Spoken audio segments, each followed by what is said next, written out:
মেনুটা দাও তো আমাদের।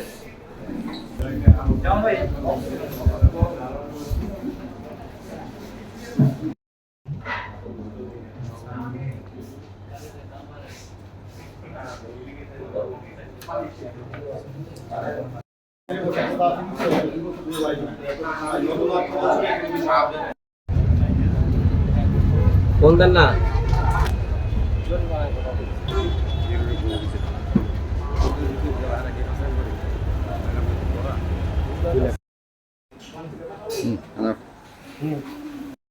মাধ্যমে আজকে মোবাইল কোর্ট পরিচালিত হয়েছে সোনারগাঁয়ের মোগরাপাড়া চৌরাস্তার বিভিন্ন হোটেল রেস্টুরেন্টে।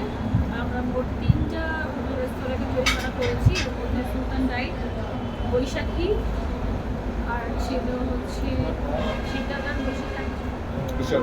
ইশাকা। এই 3টা হোটেল রেস্তোরাঁকে আমরা জরিমানা করেছি। আমরা চরম অস্বাস্থ্যকর পরিবেশে আমরা তাদের খাবার তৈরি হতে দেখেছি যে এখানে কোনো আপনার উৎপাদনের কোনো মেয়াদ ছিল না, মেয়াদবিহীন ছিল এবং খুব অস্বাস্থ্যকর নোংরা পরিবেশে খোলা পরিবেশে তারা খাবার প্রস্তুত করছিলেন এবং মানুষের খাওয়াচ্ছিলেন। এই জন্য আমরা তাদেরকে ভোক্তা অধিকার সংরক্ষণ আইন 2009 এবং নিরাপদ খাদ্য আইন 2013 আমাদের বিভিন্ন ধারায় আমাদেরকে 2 লক্ষ করে মোট 6 লক্ষ টাকা অর্থ দণ্ড করেছে এবং অনাদায়ী বিভিন্ন মেয়াদে বিনাশন কারাদণ্ড করেছে।